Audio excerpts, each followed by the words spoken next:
ஜெபத்திற்கு பதில் வரும், பதில் கிடைக்கும். என்ன மறுபடியும் திரும்ப அந்த ராஜ்யத்துல கொண்டு வந்து நிற்க வைப்பார்.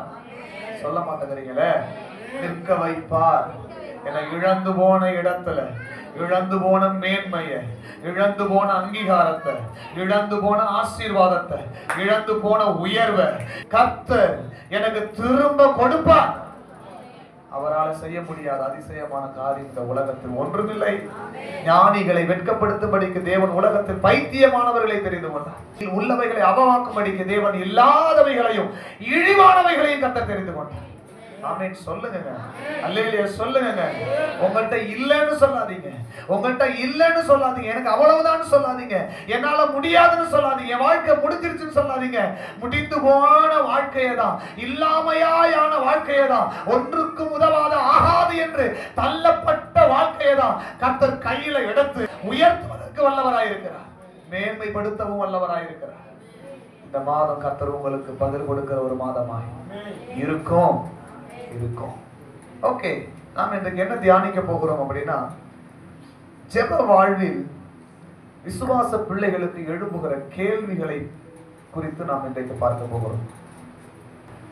ஜெபிக்கிறவங்களுடைய வாழ்க்கையில நிறைய கேள்விகள் இருக்கிறது, நிறைய கேள்வி. மத்தேயு 4வது அதிகாரம் அதனுடைய 2வது வசனத்திற்கு நாம் திருப்பிக் கொள்வோம். இங்கிருந்து தான் நம்முடைய செய்தியை நம்ம ஆரம்பிக்கிறோம். நாம் இன்றைக்கு என்ன தியானிக்க போகிறோம் அப்படின்னா, ஜெப வாழ்வில் விசுவாச பிள்ளைகளுக்கு ஏற்படும் அல்லது எழுப்பும் கேள்விகள். இதை குறித்து ஒரு 3 காரியங்களை நாம் வேகமாய் தியானித்து நம்ம ஜெபம் பண்ணி முடிக்க போகிறோம். இந்த தியானத்துக்கு பிறகு சில கேள்விகளுக்கு கர்த்தர் உங்களுக்கு பதிலை வைத்திருப்பார். 4வது அதிகாரம் அதனுடைய முதல் வசனத்திலிருந்து நாம் வாசிக்கலாம். அப்பொழுது இயேசு சோதிக்கப்படுவதற்கு ஆவியானவராலே வனாந்தரத்திற்கு கொண்டு போகப்பட்டார். அவர் இரவும் பகலும் 40 நாள் உபவாசமாய் இருந்த பின்பு அவருக்கு பசி உண்டாயிற்று. ஒரு அல்லேலூயா சொல்லுங்களேன். இங்க இயேசு கிறிஸ்து ஜெபிக்கிறார். நல்லா கவனிங்க. எத்தனை நாள் உபவாசம் இருக்கிறார்? 40 நாள். எதற்காக உபவாசம் இருக்கிறார்? தன்னுடைய ஊழியத்தை ஆரம்பிப்பதற்கு முன்பதாக. அப்போ நம்முடைய வாழ்க்கையில நம்ம செய்ய வேண்டிய ஜெபத்துல முதல் காரியம் என்ன தெரியுமா? நல்லா கவனிங்க. நீங்க உங்க குடும்பத்துல எதை ஆரம்பிக்கணும் அப்படின்னாலும் இருக்கீங்களா? நீங்க ஏதோ நம்ம ஆரம்பிக்கிறோம், ஏதோ ஒண்ணு செஞ்சுட்டு போயிடுறோம். எனக்கு தெரியும்ல, ஏன் எனக்கு தெரியாதா? எனக்கு அந்த அளவுக்கு ஞானம் இல்லையா? அவர்தான் தெய்வம், அவர் எடுக்கிறது தான் முடிவு. ஆனா வசனம் சொல்லுகிறது என்னை குறித்து ஒரு சித்தம் இருக்கிறது, அது பிதாவினிடத்தில் இருக்கிறது. ஒரு அல்லேலூயா சொல்லுங்க. அப்போ என் பிதாவின் சித்தத்தை நிறைவேற்றுவதற்காகவே நான் வருகிறதுனால நான் ஒரு காரியத்தை புதிதா ஆரம்பிக்கிறதா இருந்தாலும் அந்த முடிவை தேவ சமூகத்துல இருந்து அவர் சொல்லுகிறபடிதான் நான் செய்யணும் அப்படிங்கிற ஒரு தெளிவு அவருக்கு இருந்துச்சு. அல்லேலூயா. இன்றைக்கு நாம் எடுக்கிற நிறைய முடிவுகளுக்கு முன்பாக தேவ சமூகத்தில் அமர்ந்து அவரிடத்துல கேட்டு பெற்று கொள்ளாததுனால சில நேரத்தில் நமக்கு வருகிற சோதனைகளை நம்மால் தாங்கிக் கொள்ளாமல் கர்த்தரை விட்டு வழுவி போகிறோம். ஆனால் இயேசு கிறிஸ்து அவருக்கு வந்த சோதனைகளில் அவர் என்ன பண்ணல? வழுவி போகவில்லை. எத்தனை பேருக்கு நான் சொல்றது புரியுதுங்க? உங்க குடும்பத்துல நீங்க எந்த முடிவை எடுத்தாலும் முதலாவது ஒரு நாளோ அல்லது 2 நாளோ தேவ சமூகத்தில் அமர்ந்து உபவாசம் இருந்து செபித்து அதை பெற்றுக் கொள்ளுங்கள். என்னுடைய வேலைக்கு, என்னுடைய தொழிலுக்கு, என்னுடைய குடும்பம் சார்ந்த காரியத்திற்கு நான் ஒரு மிகப்பெரிய முடிவை எடுப்பதற்கு முன்பதாக எனக்கு அந்த உபவாச ஜெபம் அவசியமா இருக்கிறதா இல்லையா என்பதை நீங்க கேட்டுக்கோங்க. இன்னைக்கு நம்ம வெள்ளிக்கிழமை உபவாச ஜெபத்துக்கு வாங்க அப்படின்னா 2 பேர் உட்கார்ந்துருக்கிறோம், 1 பேர் உட்கார்ந்துருக்கிறோம். நேரம் இருந்தா பார்ப்போம். என்ன பார்ப்போம்? ஆண்டவர் சொல்றாரு, ஐயா சாமி எனக்கு ஒரு பிரச்சனை இருக்கு, நேரம் இருந்தா பார்ப்போம் அப்படின்ட்டாரு. என்ன பண்ணுவீங்க? எப்படி? ஆண்டவரே ஆண்டவரே கர்த்தாவே கர்த்தாவே, நேரம் இருந்தா வர மாட்டேங்குது, நேரம் இருந்தா பார்ப்போம் அப்படின்னு நம்மள்ட்ட அவர் ஒரு பதில் வச்சிருக்கிறாருன்னா நீங்க என்ன பண்ணுவீங்க? ஒரு காரியம் நான் சொல்லவா? கர்த்தர் வீட்டை கட்டாராகில் அதை கட்டுறதுக்கு எடுக்கிற முயற்சிகள் எல்லாம் வீண்.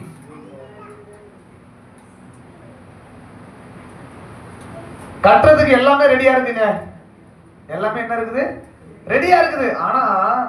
ஆனா என்ன, கர்த்தர் அதுக்கு வாய்ப்பு கொடுக்கல அப்படின்னா நீங்க எந்த முயற்சி எடுத்தாலும் அந்த முயற்சி வீணானது. உங்க குடும்ப வாழ்க்கையில நாம செய்ய வேண்டிய முதல் காரியம் என்ன தெரியுமா? நாம் எடுக்கிற எந்த முடிவுகளையும் தேவ சமூகத்தில் அமர்ந்து, தேவ பிரசன்னத்தில் அமர்ந்து அவர் சொன்னால் மாத்திரமே செய்ய வேண்டும். அப்ப முதல் காரியம் இது நமக்கு தேவையான ஒன்று. நீங்க எடுக்கிற எந்த முடிவையும் ஆண்டவர் சமூகத்தில் இருந்து என்ன பண்ணுங்க? கேளுங்க, ஜெபத்துல கேளுங்க. ஒரு அல்லேலூயா சொல்லுங்க. நல்ல எளிமை நிற்போமா கொஞ்ச நேரம். இந்த மட்டும் காத்த எபினேசரே, இனிமேலும் காக்கும் யெகோவாயே. கை தட்டி பாடலாமா? இந்த மட்டும் காத்த எபினேசரே, இனிமேலும் காக்கும் யெகோவாயே. எந்த வாழ்க்கையின் இம்மானுவேலரே, எந்த வாழ்க்கையின் இம்மானுவேலரே, இந்த வருடத்தின் நாட்களிலே புது, கொஞ்சம் சத்தமா, இந்த வருடத்தின் நாட்களிலே, புது வருடத்தின் நாட்களிலே ஸ்தோத்தரிப்போம் நாமே துதிகளுடனே, ஆர்ப்பரிப்போம் அன்பு இயேசுவை. அல்லேலூயா ஸ்தோத்தரிப்போம், ஆமென், ஆர்ப்பரிப்போம் அன்பு இயேசுவை. நீங்க சொல்லணும், பழமை எல்லாம் முடிந்து போனது, எல்லாம் புதிதாக தேவனே ஆனதே. பழமை எல்லாம் முடிந்து போனது, எல்லாம் புதிதாக தேவனே ஆனதே.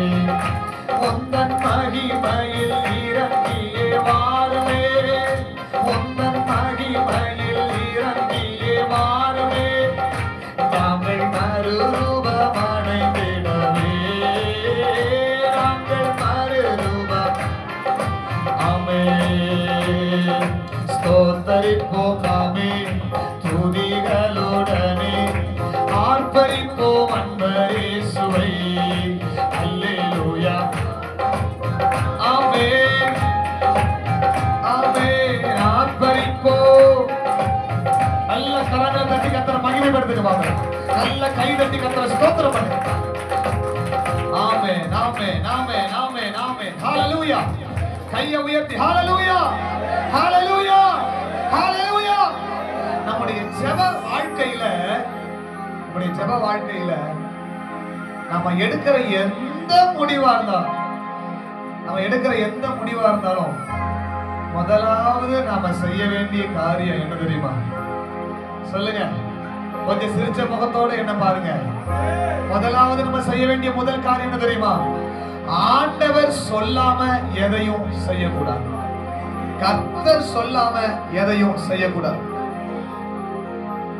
நாம ஏன் விழுந்து போறோம் தெரியுமா? நமக்கு ஏன் பிரச்சனை வருது தெரியுமா?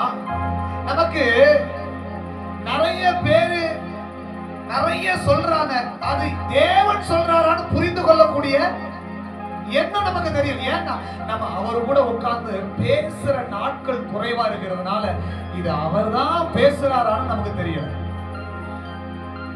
ஆனா வசனம் சொல்லுகிறது, அவர் ஊழியத்தை ஆரம்பிப்பதற்கு முன்பதாக 40 நாள் அவர் உபவாசமாக இருந்தார். அல்லேலூயா. இந்த உபவாச நாட்களை வீணான ஒரு நாளா நினைக்காதீங்கம்மா. ஐயா, உபவாசம் இருந்து ஜெபம் பண்றத வீணா நினைக்காதீங்க. அங்க போனா என்ன ஏதோ பாட்டுதான் இல்ல. நீங்க ஜெபிக்கும் பொழுது, நீங்கள் உபவாசம் இருக்கும் பொழுது உங்களுக்கே அறியாத ஏதோ ஒன்றை கர்த்தர் உங்களுக்கு செய்து கொண்டிருக்கிறார். சில முடிவுகளை கர்த்தர் உங்களுக்கு சொல்ல விரும்புகிறார். அதனாலதான் உங்களை ஆண்டவர் தேவ பிரசன்னத்துக்கு உங்களை அழைக்கிறார். வா, கொஞ்ச நேரம் என் கூட உட்கார்ந்து பேசு. இன்னைக்கு ஜெப நேரம் நமக்கு ரொம்ப குறைஞ்சிருச்சு. இன்னைக்கு கர்த்தர் நம்மளோட கூட பேசிக்கிட்டு இருக்கிறார். இன்னைக்கு தேவன் நம்ம இருதயத்துல பேசிக்கிட்டு இருக்கிறார். ஆண்டவர் தான் பேசுறாரா இல்லையா அப்படிங்கிற அனுபவம் நமக்கு இல்லாமல் போன காரணம் நாம ஆண்டவர்கிட்ட உட்கார்ந்து அவர் வார்த்தையை கேட்டு பழகல, அவர் சத்தத்தை கேட்டு பழகல. நானும் ஜெபம் பண்றேன், நானும் பைபிள் வாசிக்கிறேன், ஏதோ ஒரு நடந்துகிட்டு இருக்குது. நாம் செய்ய வேண்டியதை சரியா செய்யாமல் போனதுக்கு காரணம் பேச வேண்டியவர் இவர் தானா என்கிறது நமக்கு தெரியல. இப்போ ஆவிக்குரிய வாழ்க்கையில நமக்கு 3 கேள்விகள் ஜெபத்துல ஏற்படும். இன்னைக்கு நீங்க ஜெபத்துக்கு வந்துட்டீங்க. இந்த ஜெபத்துக்கு வந்ததுக்கு அப்புறம் நீங்க வீட்டுக்கு போகும் பொழுது ஒரு முற்றிலும் மாறுபட்ட ஒரு ஜெப வாழ்க்கை உங்களுக்குள்ள வரணும்னு சொல்லி நான் விரும்புறேன். ஒரு முற்றிலும் மாறுபட்ட ஒரு ஜெப வாழ்க்கை. எஸ், ஹalleluya. நீங்க ஒருவேளை என்ன நோக்கத்தோட இன்னைக்கு ஆராதனைக்கு வந்தீங்கன்னு எனக்கு தெரியல. ஒருவேளை இன்னைக்கு வரவே வேண்டாம் அப்படின்னு தீர்மானம் பண்ணி கூட எதர்ச்சியா கூட வந்திருக்கலாம். இல்ல இன்னைக்கு போய் தான் பார்ப்போமே அப்படின்னு கூட வந்திருக்கலாம். ஆனா ஒரு காரியம், நீங்க வீட்டுக்கு போகும் பொழுது தேவ பிரசன்னம் நிறைந்தவர்களாய் போகணும், தேவனோடு கூட பேசுகிறவர்களாய் போகணும். அல்லேலூயா. அப்போ ஒரு ஜெப வாழ்க்கையில முதலாவது பிசாசு உங்க இருதயத்துல எழுப்புகிற ஒரு கேள்வி என்ன தெரியுமா? அதனுடைய 3வது வசனத்தை வாசிக்கலாம்.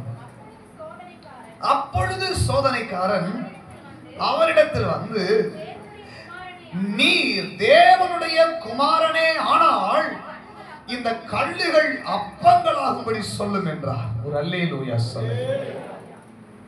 40 நாள் ஆண்டவர்கிட்ட பேசிட்டு இயேசு கிறிஸ்து வெளியில வர்றாரு. ஜெபத்திலிருந்து வெளியில வந்த உடனே முதல் ஒரு கேள்வியை பிசாசு எழுப்புறான். அந்த ஜெபத்திற்கு எதிரடையான ஒரு கேள்வி, நீர் தேவனுடைய குமாரனே ஆனால் இந்த கல்லுகள் அப்பங்களாகும்படி. முதல் கேள்வி இயேசு கிறிஸ்துவை பார்த்து என்ன கேள்வி வருது தெரியுமா? நீர் தேவனுடைய குமாரன் ஆனா.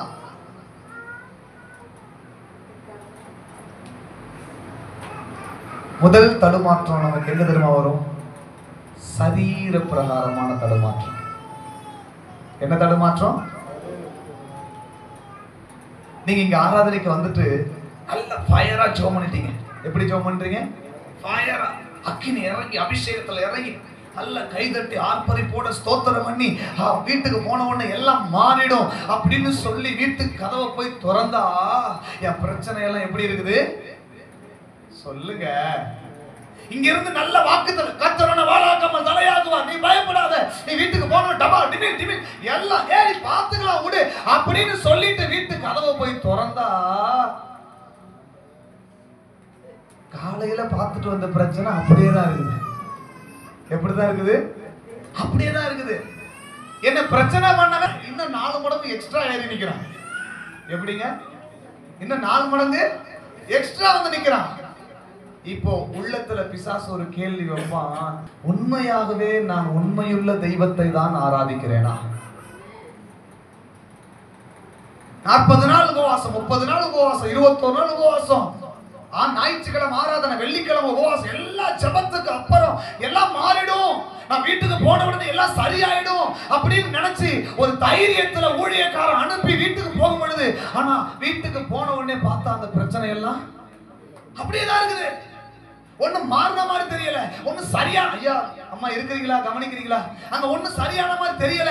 அப்படிங்கும் பொழுது உள்ளத்துல பிசாசு கொண்டு வருவான், நீ போய் ஜெபம் பண்ணியே, நீ அங்க வாக்குத்தத்த வசனத்தை கேட்டியே, ஊழியக்காரவனை ஜெபம் பண்ணி தலையில கை வச்சு ஜெபம் பண்ணி உன்னை ஆசீர்வாதத்தை அனுப்புறானே, பாரு உன் பிரச்சனை இன்னும் அப்படிதானே இருக்குது, மாறல.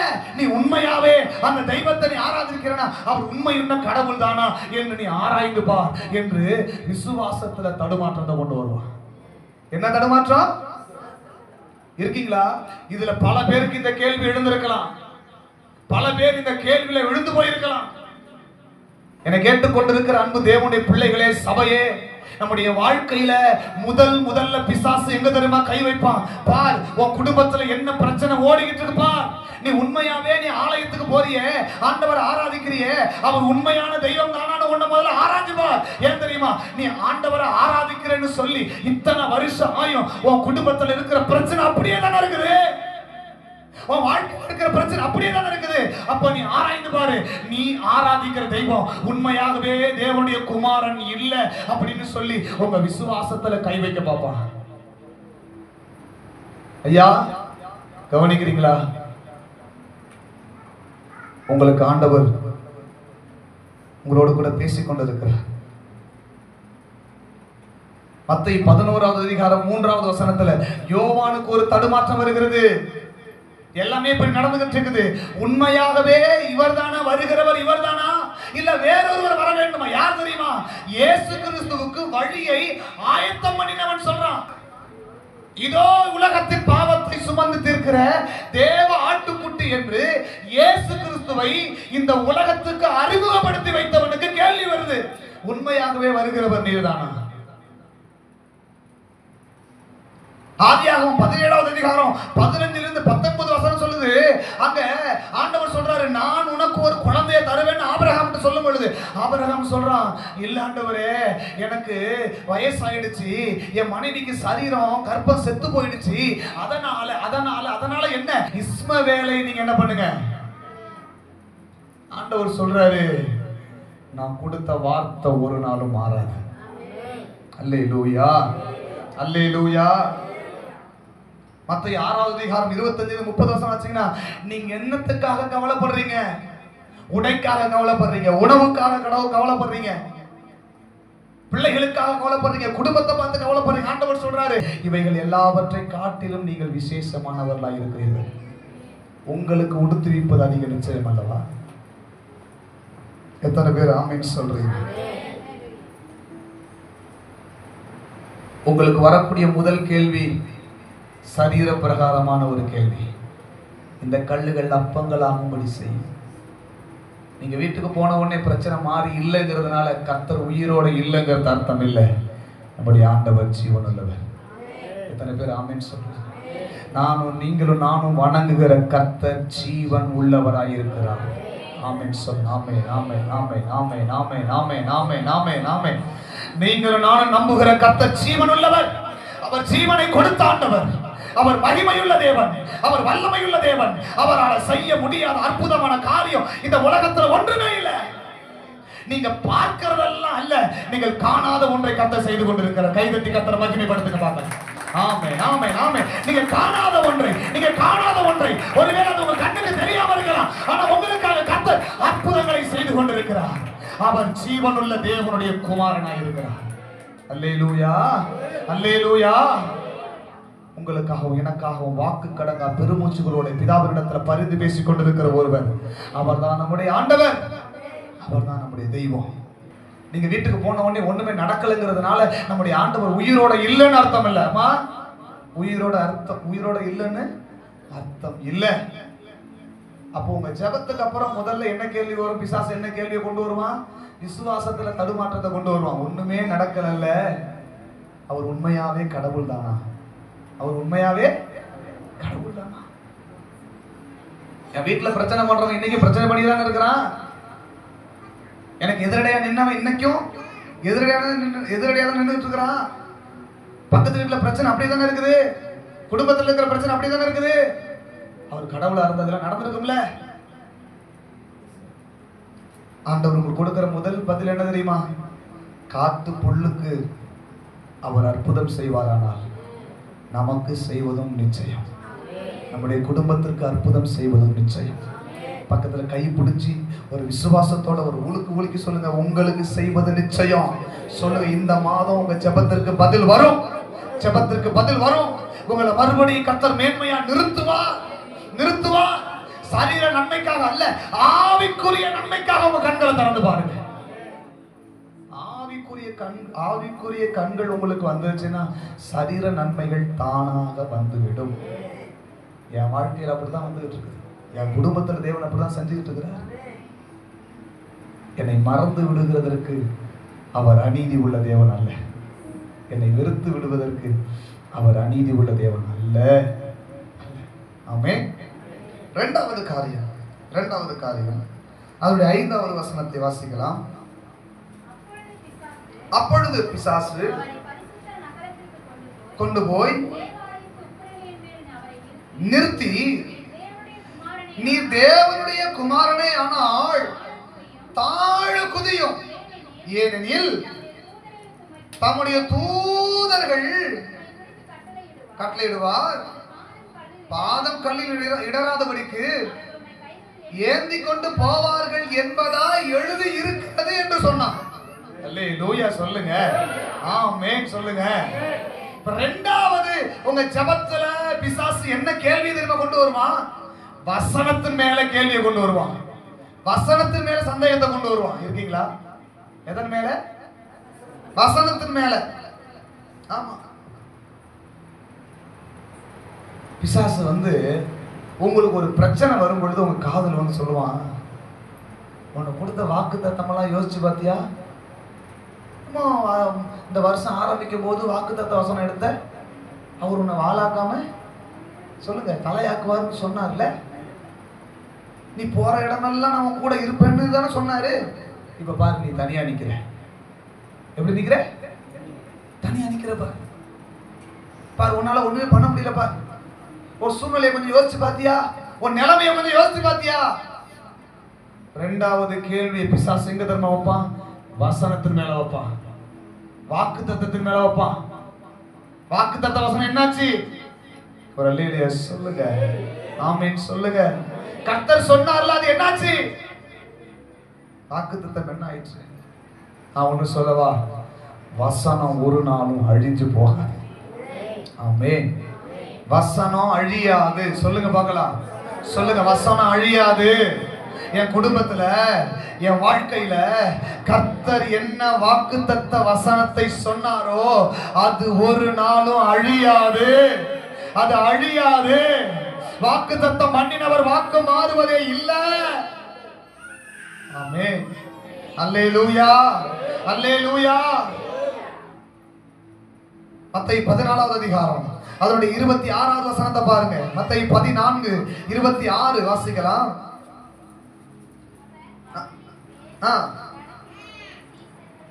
கண்டு கலக்கமடைந்து, ஓகே, பயத்தினால் என்ன பண்ணாங்களா? அலறாங்க. அடுத்த வசனம், உடனே இயேசு அவர்களோட பேசி, திடன் கொள்ளுங்கள், நான் தான், பயப்படாதீர்கள் என்றார். அடுத்த வசனம் கவனிங்க, நல்லா கவனிங்க. பேதுரு இயேசுவை நோக்கி, ஆண்டவரே, நீரே ஆனால் என்னை ஜலத்தின் மேல் நடந்து உம்மிடத்தில் வர எனக்கு என்ன பண்ணுங்க? கட்டளையிடுங்க. அடுத்த வசனம் சொல்றார், அதற்கு அவர் வா என்றார். ஒரு ஆமென் சொல்லுங்க பார்க்கலாம். அவர் வா என்று சொல்வாரானால் நீங்க கடலின் மேல் நடந்து போவதற்கு ஆயத்தமா இருக்கணும். எத்தனை பேர் ஆமென் சொல்வீங்க? எத்தனை பேர் அல்லேலூயா சொல்வீங்க? உங்களை கடலின் மேல நடக்க அவர் வல்லவராய் இருக்கிறார். உங்களை கடலின் மீது, தண்ணீரின் மீது நடந்து போக வைக்க அவர் வல்லவராய் இருக்கிறார். தண்ணீர் என்பது பிரச்சனையா இருக்கலாம். எத்தனை பிரச்சனையா இருந்தாலும் அத்தனை பிரச்சனைக்கு மேலையும் உங்களை எளிதாய் கடந்து போக வைக்க கர்த்தர் வல்லவர். ஆமென் சொல்லுங்களேன். கைதட்டி கர்த்தர் மகிமைப்படுத்துங்க பார்க்கலாம். ஆமென், ஆமென், ஆமென், ஆமென், ஆமென், ஆமென், ஆமென், ஆமென். எத்தனை பெரிய பிரச்சனையா இருந்தாலும் அந்த பிரச்சனைக்கு மேல இந்த மாசம் பதில் வரும். ஆமென் சொல்லுங்க. பதில் வரும், பதில் வரும், பதில் வரும். அந்த பிரச்சனைக்கு மேல உங்களை எளிதாய் கடந்து போக வைக்க கர்த்தர் வல்லவராய் இருக்கிறார். அழைத்தது நீரானால், சொல்லுங்க, அழைத்தது நீரானால் நடந்து வருவதற்கு நான் ஆயத்தமாக இருக்கிறேன். ஆமென், ஆமென். வசனம் சொல்லுகிறது, அதற்கு நீ வா அப்படிங்கிற. வந்துட்டான். இப்ப பிரச்சனை எங்க தெரியுமா? பாதி தூரம் வந்ததுக்கு அப்புறம் தான் பிரச்சனை. இதுவரைக்கும் வாக்கு தத்தத்தை பார்த்தவன் அடுத்த வசனம் சொல்லுது, ஒரு பெரிய காற்று வந்துச்சான், காற்றை பார்த்துட்டான். இப்ப பிசாசு இப்பதான் மெயினா என்ன பண்றது? என்றாகுது. என்ன தெரியுமா என்றாகுது? இதுவரைக்கும் கர்த்தர் மேல இருந்த நம்பிக்கையிலே ஓடிக்கிட்டு இருந்த நம்ம இப்ப சின்னதா ஒரு காத்தடிச்ச உடனே அந்த காத்தை பாக்குறோம். யாராவது காத்த பார்த்துட்டு இருக்கீங்களா? இங்க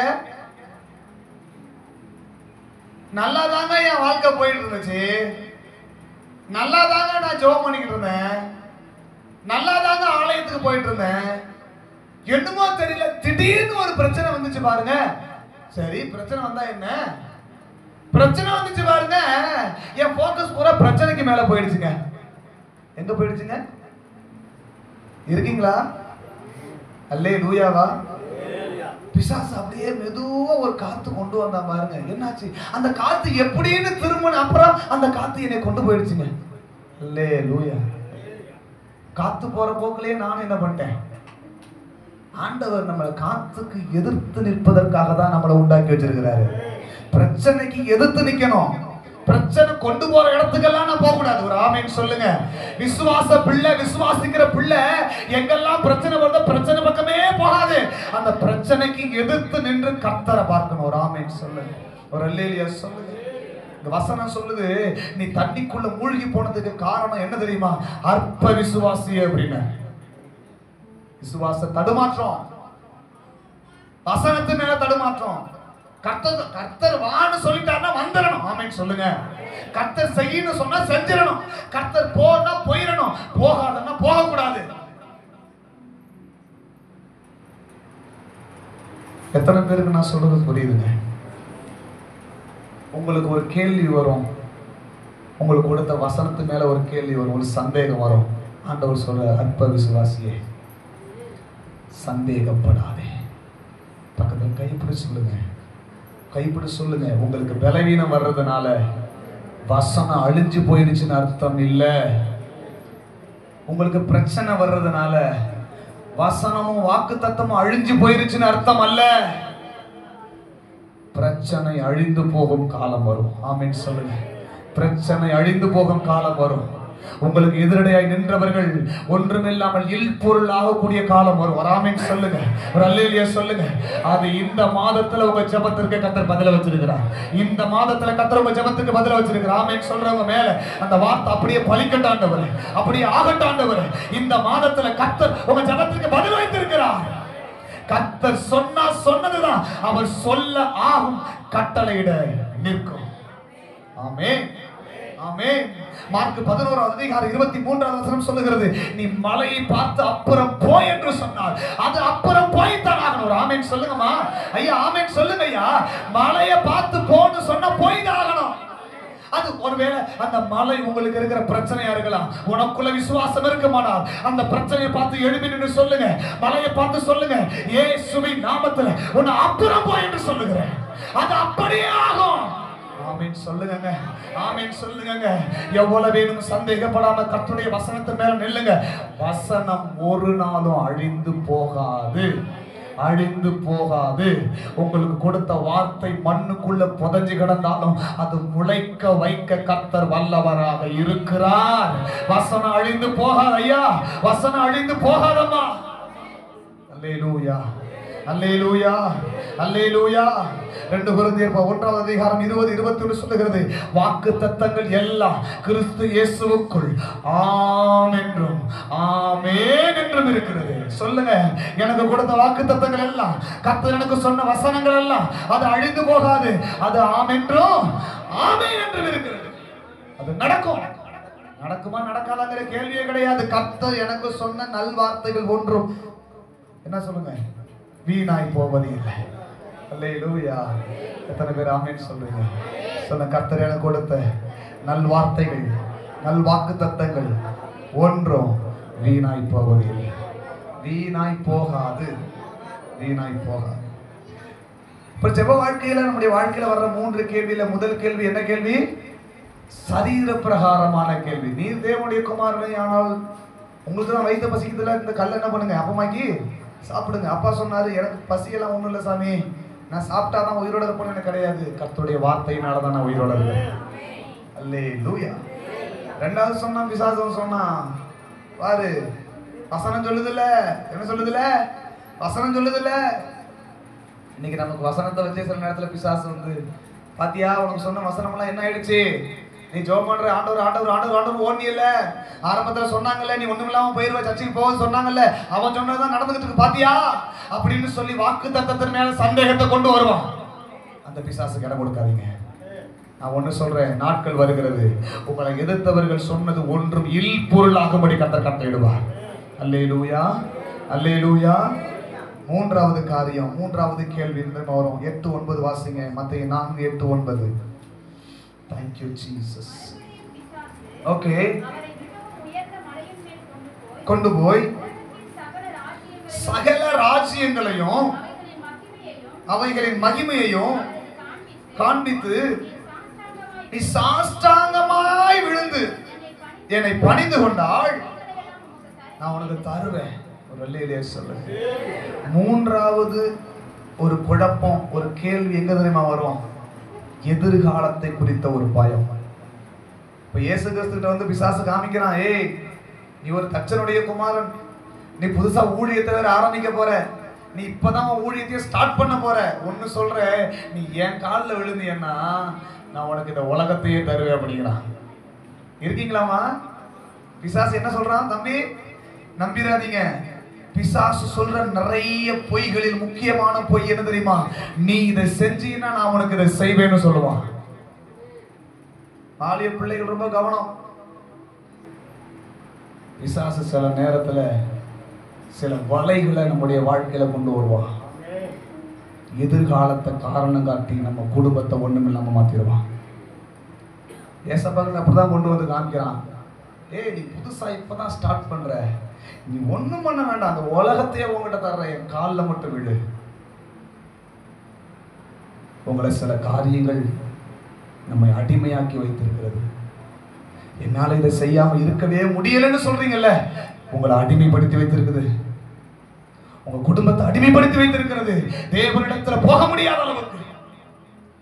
உங்களுடைய ஜெபத்திற்கு தடையா இருக்கிற மூன்றாவது காரியம் எதிர்காலத்தை குறித்த பயம், நாளை தினத்தை குறித்த பயம். நாளைக்கு என்ன நடக்கும், நாளைக்கு என்ன செய்யும்? நான் சொல்றதா, உங்களை அழைத்தவர் உண்மையுள்ளவரானால் உங்களை சரியான பாதையில தான் உங்களை கொண்டு போய் விடுவார். உங்க எதிர்காலத்தை சரியான இடத்துல தான் கொண்டு போய் விடுவார். உங்க பிள்ளைகள் வாழ்க்கை எதிர்காலத்தை அவர் சரியான இடத்துல தான் கொண்டு போய் விடுவார். நீங்க கர்த்தரை உண்மையா நம்புவீங்கன்னா உங்களை அவர் தள்ளாட விட மாட்டார். எத்தனை பேர் ஆமென் சொல்றீங்க? உங்களை தள்ளாட விடவே மாட்டாரு. உங்க குடும்பத்தையும் உங்க பிள்ளைகளையும் உங்க எதிர்காலத்தையும் உங்க தேவைகளையும் தன்னுடைய உள்ள கையில உங்களை தாங்கி உங்களை எதிர்காலத்துல கொண்டு போய் விடுவார். ஆமென் சொல்லுங்க, அல்லேலூயா சொல்லுங்க. கவலைப்படாதீங்க, கவலைப்படாதீங்க. இங்க அப்போஸ்தலர் 27:20 சொல்லுது, பவுலை குறித்த வேதம் சொல்லுகிறது, இரவு முழுவதும் தண்ணியில மிதக்கிறான், பகல் முழுவதும் தண்ணியில மிதக்கிறான், இருட்டா பகலா தெரியல, சாப்பாட்டுக்கு வழி இல்லை. அவன் ஒரு ஸ்டேட்மெண்ட் சொல்றான், நான் பிழைப்போம் என்கிற நம்பிக்கையே எனக்கு இல்லை. என்ன இல்ல? எதிர்காலம் இருக்குதா, நாளைக்கு நான் என்ன பண்ண போறேன் அப்படிங்கிற நம்பிக்கை எனக்கு அற்று போயிற்று. ஆனாலும் அந்த நேரத்துல கர்த்தர் சொல்லுகிறார், நீ நாளைக்கு ராயனுக்கு முன்பாக நிற்க வேண்டும். எஸ், இன்னைக்கு கர்த்தர் உங்களுக்கு ஒரு பதில் கொடுக்கிறார். இதுக்கு என்ன தெரியுமா பதில்? எதிர்காலத்தை குறித்து பயந்து கொண்டு இருக்கிறவங்களுக்கு என்ன தெரியுமா பதில்? நாளைக்கு நீங்கள் நிற்க வேண்டும். ஆமென் சொல்லுங்க. நாளைக்கு நீங்கள் நிற்க வேண்டும். ஆகையினால இன்றைக்கு நீங்கள் சாவதில்லை, இன்றைக்கு நீங்கள் சாவதில்லை. நாளைக்கு கர்த்தர் உங்களை, உங்க தலையை கர்த்தர் நிமிர்த்த போகிறார். ஆமென் சொல்லுங்க.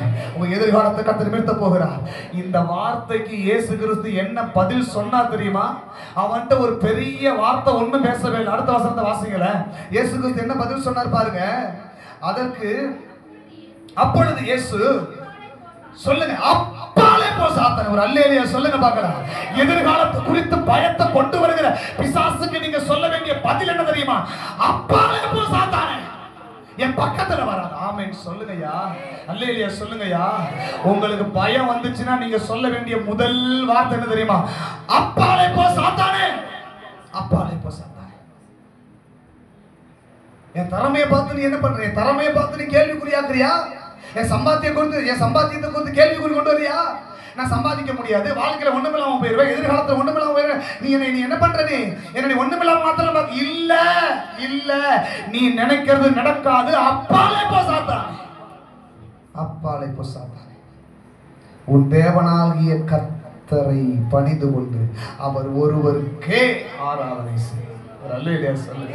உங்களுக்கு எதிர்கால பயம் வந்துச்சுன்னா சொல்லுங்க, என் தேவனாகிய கர்த்தரை பணிந்து கொண்டு அவர் ஒருவருக்கே ஆராதனை செய்வோம்.